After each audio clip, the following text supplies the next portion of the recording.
Chain rule नियम क्या है आप लोग समझिए। तो चेन रूल नियम कुछ नहीं है, वो कुछ नहीं है। देखिए मान लेते हैं एग्जांपल नंबर, आप ये आगे के स्टेप है, थोड़ा सा समझिएगा इसे। मान लेते हैं एग्जांपल में आपको इस टाइप का सवाल पूछा जाएगा कि साइन स्क्वायर, क्या है ये, साइन स्क्वायर वाई नाम का कोई एक फलन है, वह है sine square x to the power 5, है ना। इसका आपसे कहा जाएगा कि dy बटा dx ज्ञात करें, है ना। क्या कहा जाएगा, dy बटा dx का मान ज्ञात करें। देखिए कोई यहाँ पे चेन रूल नियम नहीं है, कुछ नहीं। आप लोग को लगता होगा कि ये पूरा हार्ड है, भारी है, कुछ ऐसा नहीं है इसमें। देखिए इस टाइप का सवाल बनाने के लिए 3 बात आपको ध्यान रखना है।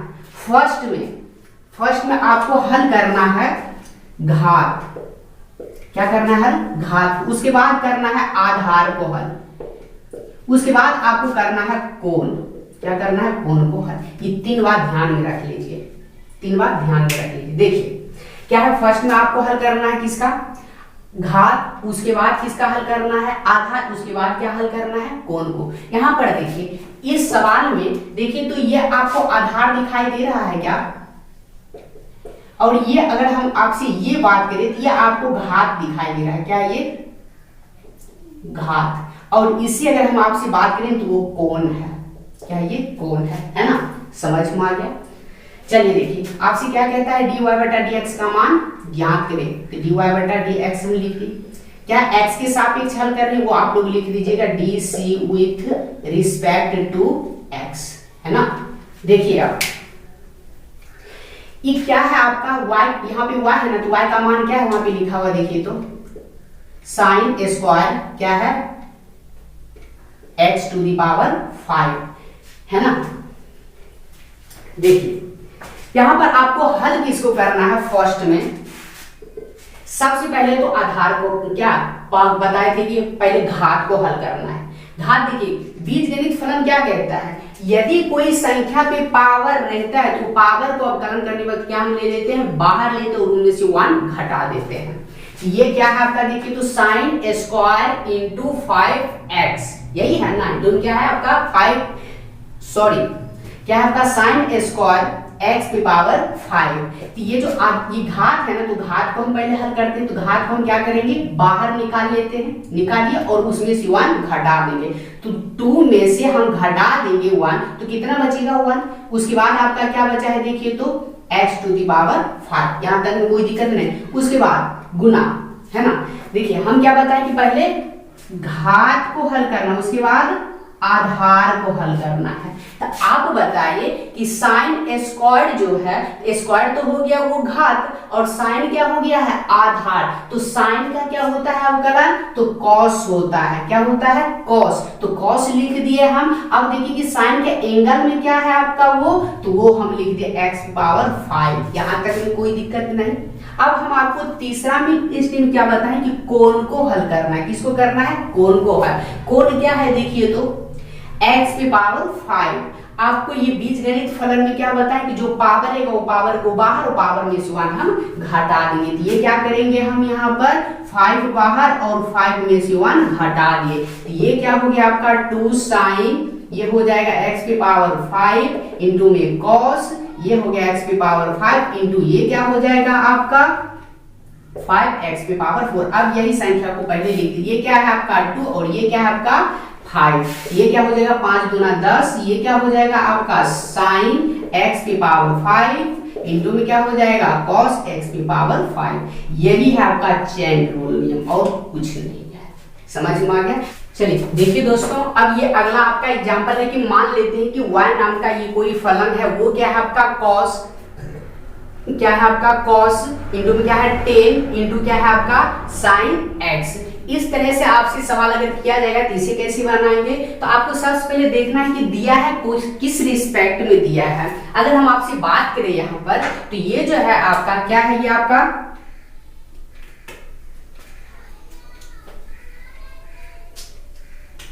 ये क्या है आपका, सिर्फ अगर हम कॉस की बात करें आपसे तो वो है आपका 10 इंटू साइन के रिस्पेक्ट में। समझ में आ गया ना, इसी के रिस्पेक्ट मुझे हल करना है। तो देखिए आपसे कहता है dy बटा dx का मान ज्ञात करें, तो dx और y बटा dx का मान देखिए, यहाँ पर dy बटा dx तो दे दिए, y का मान क्या है देखिए, तो cos 10 इंटू साइन x, यही है ना, ये लिखा हुआ है। तो ये है किसके रिस्पेक्ट में, तो 10 इंटू साइन के रिस्पेक्ट में, तो इसके रिस्पेक्ट में हम हल कर दिए। देख लीजिए अब क्या कर दिए, ये तो प्रश्न तो नहीं पूरा है, देखिए तो dy बटा dx है, लेकिन ऐसा नहीं है। इसी सवाल को अब हम क्या कर दिए कि जो रिस्पेक्ट में उसी रिस्पेक्ट में हम हल कर दिए। अब यही संख्या से हम ऊपर गुना कर दिए, तो क्या हो गया, 10 इंटू साइन x हो गया। अब यहाँ पर देखना है कि 10 किसके रिस्पेक्ट में है, तो साइन के रिस्पेक्ट में है, तो हम साइन से क्या कर दिए, इसमें भाग दे दिए। अब यही संख्या देखिए पूरा है, नहीं पूरा है dy बटा dx, क्या अब यही संख्या से हम क्या कर दिए, ऊपर में गुना कर दिए। अब देखिए कि साइन किसके रिस्पेक्ट में है, तो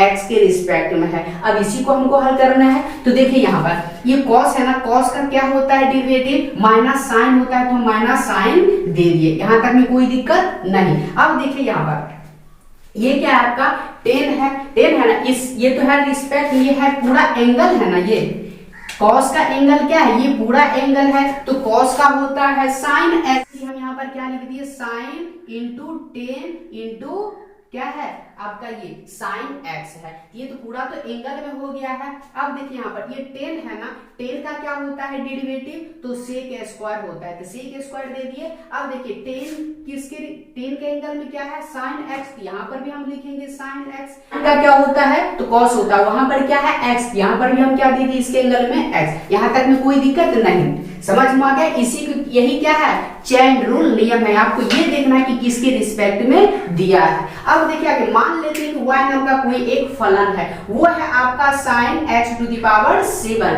तो इसे आप कैसे हल कीजिएगा, तो यहाँ पर आपसे कहा जाएगा dy बटा dx का मान ज्ञात करें। तो यहाँ पर हमेशा आपको लिखना है कि x के सापेक्ष हल करने पर, तो x के सापेक्ष हम dc with respect to x तो लिख दिए हैं। देखिए dy बटा dx, ये क्या है आपका साइन है ना, साइन का अवकलन करना है मुझे, तो लिख दिया यहाँ पर d sin x to the power 7 वटा। अब देखिए यहाँ पर ये साइन जो है ना वो किसके रिस्पेक्ट में है, तो x टू दी पावर 7 के रिस्पेक्ट में है, तो हम वही संख्या से क्या कर दिए, यहाँ पे भाग दे दिए। अब यहाँ तो नहीं है, यहाँ पर देख लीजिए उसी के रिस्पेक्ट में हल तो कर दिए हैं, लेकिन dy बटा dx आ रहा है, नहीं पूरा है। अब यही संख्या से हम ऊपर गुना कर दिए, क्या कर दिए, d h to the power 7 कर दिए है ना। अब ये h टू दी पावर 7 किसके रिस्पेक्ट में है, तो x के रिस्पेक्ट में, तो x के रिस्पेक्ट में हम हल कर दिए। अब देखिए साइन का क्या होता है डेरिवेटिव, तो cos होता है, तो क्या हम लिख दिए cos। अब देखिए यहाँ पर साइन के एंगल में क्या है, तो वो है h टू दी पावर 7, हम भी यहाँ पर क्या लिख दिए, h टू दी पावर 7, और सॉरी ऐसे तो नहीं होगा, ये ऐसे होगा है ना। अब देखिए यहाँ पर बच क्या है आपका dh टू दी पावर 7, ये बीजगणित है, बीजगणित फलन का अवकलन हम तो बता दिए कि जो पावर है वो पावर को बाहर कीजिए, पावर में 1 घटा दीजिए, यहाँ पर अलग तो इसे कट दिए हैं, क्या 7 है ना, 7 को हम क्या कर लिए, बाहर कर लिए, और वही 7 में से 1 घटा दिए हैं। यही कहता है आपका अलजेब्रा, यहाँ तक में कोई दिक्कत नहीं है। ये क्या हो जाएगा आपका 7x, 7 में से 1 घट जाएगा तो पावर हो जाएगा 6। अब यही संख्या को हम पहले लिख दिए 7x to the power 6 cos, क्या आपका ये cos h to the power 7, that is clear, यहाँ तक में कोई प्रॉब्लम नहीं। अब हम चलते हैं, इस तरह से आपसे पूछा जाएगा, इसी को कहते हैं चेन रूल नियम। क्या ये सब माइंड से हटा दीजिए आप, भरम की सब हार्ड होता, कुछ नहीं होता ये सब, है ना बात। चलिए दोस्तों अब हम चलते हैं दो फलन के गुणनफल का अवकलन कैसे किया जाता है, और दो फलन के भाग के अवकलन कैसे किया जाता है ना, ये हम बता देंगे, तो आपको प्रश्नावली 5.2 में कोई दिक्कत नहीं होगी और नहीं कोई समस्या का सामना करना पड़ेगा। देखिए आप लोग ले सकते हैं इसे शॉर्ट स्क्रीन। चलिए देखिए दो फलन के गुणनफल का अवकलन क्या होता है, ध्यान पूर्वक आप लोग समझिएगा। देखिए जैसे आपको दिया रहेगा दो फलन, ये क्या है आपका d, ये क्या है आपका u इंटू v, मान लेते हैं u और v नाम का कोई दो फलन है, तो इसका अवकलन कैसे किया जाता है।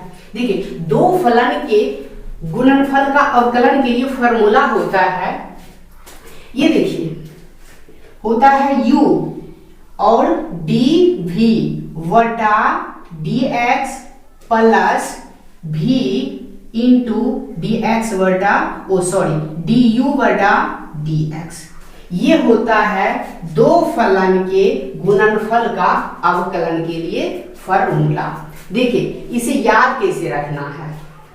देखिए u क्या है आपका पहला फलन, v क्या है आपका दूसरा फलन। यहाँ पे याद रखना है पहला का फलन दूसरा का अवकलन जोड़ दूसरा फलन, दूसरा क्या है आपका v है ना, तो दूसरा फलन पहला का अवकलन। बस यहाँ पर यही बात ध्यान रखना है, पहला फलन दूसरा का अवकलन जोड़ दूसरा फलन पहला का अवकलन, यही है आपका सूत्र। कोई दिक्कत यहाँ तक में नहीं। अब समझते हैं कि इससे संबंधित सवाल आपसे कैसे पूछा जाएगा।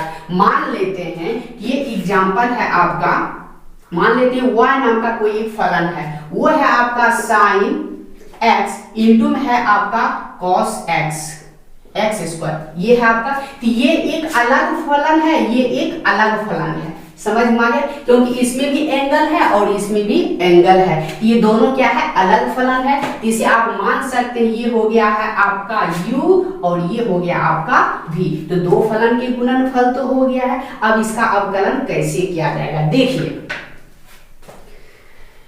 यहां पर लिखना होगा आपको dy बटा dx है ना।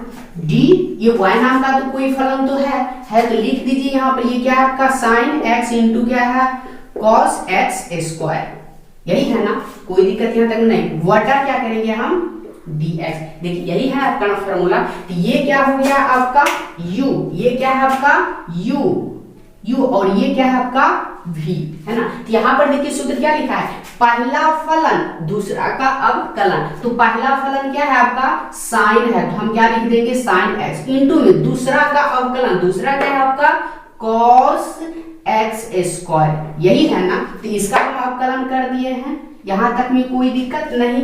जोड़ क्या कहता है, जोड़ दे दी। आपकी बार क्या कहता है दूसरा फलन पहला का अवकलन, दूसरा क्या है आपका v है, तो दूसरा यहाँ पर क्या है आपका cos x स्क्वायर, यही है ना। और क्या कहता है पहला का अवकलन, पहला क्या है साइन x है, यहाँ पर हम भी क्या लिखेंगे साइन x, यहाँ तक में कोई दिक्कत नहीं। dx सॉरी ये नहीं होगा ब्रैकेट, यहां तक में कोई दिक्कत नहीं। अब यही सवाल को हम आगे लेकर के चलते हैं, यहां पे समझिएगा साइन है ना, साइन को जैसे हम तैसे लिख सकते हैं। क्या यहाँ पर होगा आपका साइन x, उसके बाद ये क्या है आपका cos, क्या है यहाँ पर cos। देखिए cos जो है वो किसके रिस्पेक्ट में है, x स्क्वायर के रिस्पेक्ट में है, तो इसे तो मुझे फिर x स्क्वायर के रिस्पेक्ट में हल करना होगा ना करना। तो यहाँ पर फिर हमको एक स्टेप आगे चलना होगा कि cos x स्क्वायर वटा dx स्क्वायर। अब यही संख्या से ऊपर मुझे गुना करना है, क्या हो जाएगा x स्क्वायर बटा dx। अब देखिए ये वाला पार्ट का तो हो गया है काम खत्म। अब ये वाला पार्ट बचा है, क्या है यहाँ पे लिखा हुआ cos x स्क्वायर, यही है ना।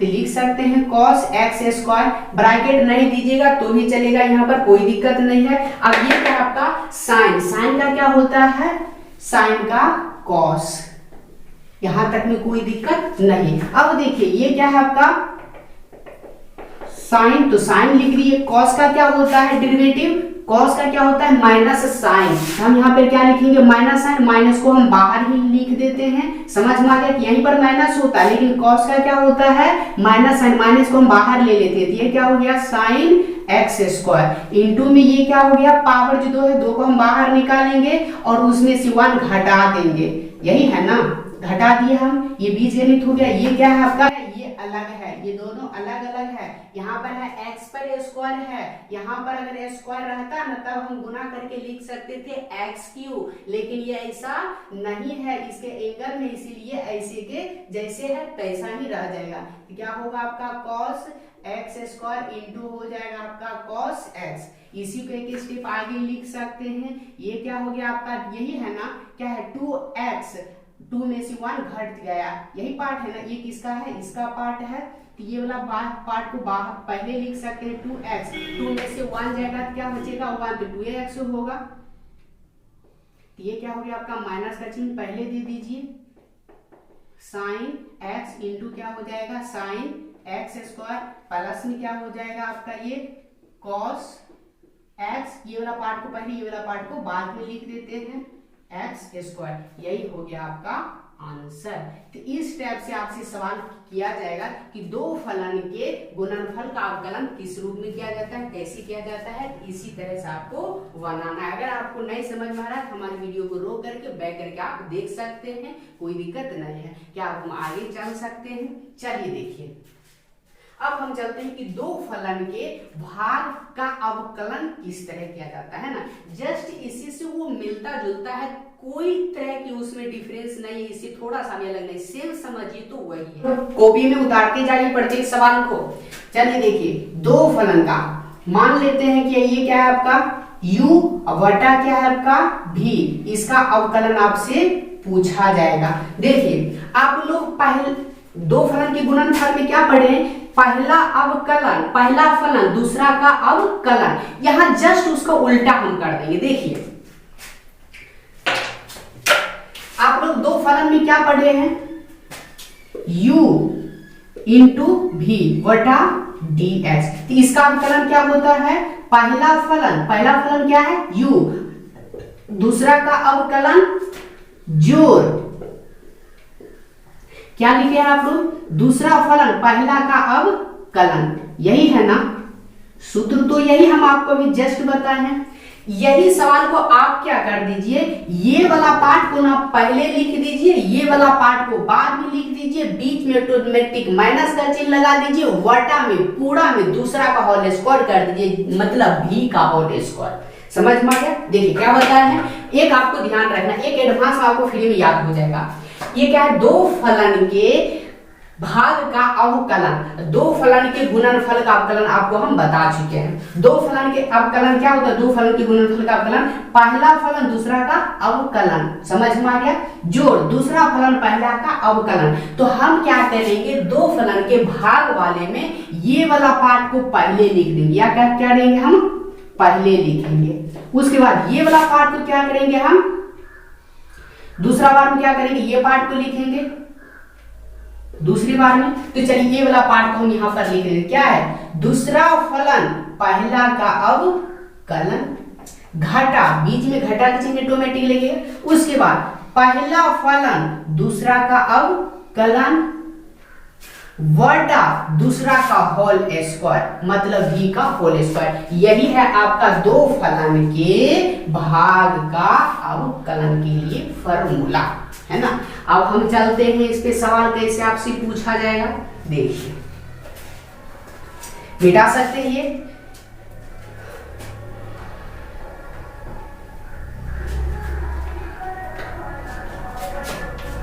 मान लीजिए कि y नाम का कोई फलन है आपका,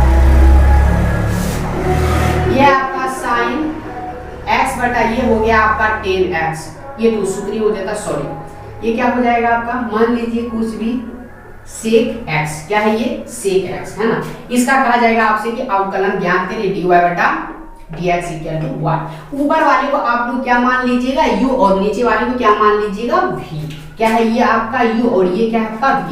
क्या है फॉर्मूला लिखा हुआ देखिए तो, dy बटा dx तो लिख दीजिएगा, है ना। क्या यहाँ पे लिखा देखिए v, क्या है v का मान क्या है देखिए तो सेक, क्या लिखेगा आप लोग सेक x, क्या कहता है उसके बाद du, मतलब पहला का अवकलन, पहले क्या है आपका साइन x बटा क्या लिखिएगा dx, बीच में ऑटोमेटिक माइनस का चिन्ह। चलिए उसके बाद यहाँ पे क्या है u मतलब पहला फलन क्या है देखिए तो आपका साइन x, उसके बाद क्या है dv मतलब दूसरा का अवकलन, तो दूसरा क्या है आपका सेक x वटा dx, बटा में टोटल की वटा में दूसरा का होल स्क्वायर, दूसरा क्या है आपका देखिए तो यही वाला पार्ट है ना, क्या है आपका ये सेक, क्या है सेक, तो क्या लिखिएगा सेक x का होल स्क्वायर। यहाँ तक में कोई प्रॉब्लम नहीं, समझ में आ गया। अगर दिक्कत थोड़ी तो बैक करके पीछे करके वीडियो को देख सकते हैं आप। चलिए देखिए यहाँ पर ये क्या है सेक है, जैसे कि तैसे लिख सकते हैं ना, तो लिख सकते हैं आप सेक x इंटू में देखिए क्या है साइन का क्या होता है कॉस, क्या होता है कॉस। तो यहाँ पर क्या लिख दिया हम कॉस, बीच में क्या है घटा का चिन्ह, यहाँ पे क्या लिखिएगा घटा का चिन्ह, क्या है साइन, तो हम साइन लिख दिए हैं, है ना। अब ये क्या आपका सेक एक्स, सेक का क्या होता है सेक इंटू टेन, क्या होता है सेक इंटू टेन। अब कलम वटा, बटा में क्या है देखिए तो आपका साइन सेक स्क्वायर, यहाँ पे लिख सकते हैं आप सेक स्क्वायर एक्स, यहां तक में क्या दिक्कत है ना। अब इसे हम आगे चल सकते हैं, ये देखिए तो सेक स्क्वायर एक्स जो है ना ये वाला पार्ट के लिए भाग में है और ये वाला पार्ट के लिए भाग में, दोनों के लिए है, तो हम दोनों के लिए लिख सकते हैं। देखिए क्या लिखिएगा आप sec x into cos x, बटा में ये क्या है आपका सेक एक्स स्क्वायर एक्स ना है, इसे लिख सकते हैं आप क्या चीज sec x into sec x, है ना। ये तो कट जाएगा आपका, बीच में क्या है माइनस, ये पार्ट के लिए हम कर रहे हैं, ये पार्ट के लिए कर रहे हैं। अब देखिए यहाँ पे क्या है आपका साइन एक्स इंटू क्या है सेक एक्स इंटू में क्या है आपका टेन एक्स, यहां पर भी तो वही बात होगा ना। देखिए ये क्या है आपका सेक एक्स इंटू क्या होगा सेक एक्स, ये सेक एक्स खत्म। यहाँ देखिए क्या है आपका कॉस, ये क्या बचा है आपका कॉस एक्स बटा सेक एक्स, तो आप लिख दीजिए कॉस एक्स बटा सेक एक्स, ये क्या है आपका माइनस में, यहाँ पे क्या लिख सकते हैं आप लोग साइन एक्स इंटू क्या है आपका टेन एक्स, बटा में क्या है आपका ये सेक एक्स, यही हो गया आपका आंसर। अब इस टाइप के सवाल आपसे पूछा जाएगा तो कोई ऐसा सवाल नहीं है जो कि आपसे टकरा सकता है, आप उसे पूर्ण रूप से बना सकते हैं, कोई प्रॉब्लम नहीं होगा, है ना। समझ में आ गया क्या, अब इसे हम मिटा सकते हैं, है ना। अब हम चलेंगे अगले अध्याय, क्या चलेंगे बाबू एक्सरसाइज 5.2 प्रश्नावली, उसमें कोई तरह की आपको तकलीफ नहीं होगी। अगर जो हमारे वीडियो को पीछे नहीं देखे वो आप देख सकते हैं, तो कोई तरह की दिक्कत नहीं होगी।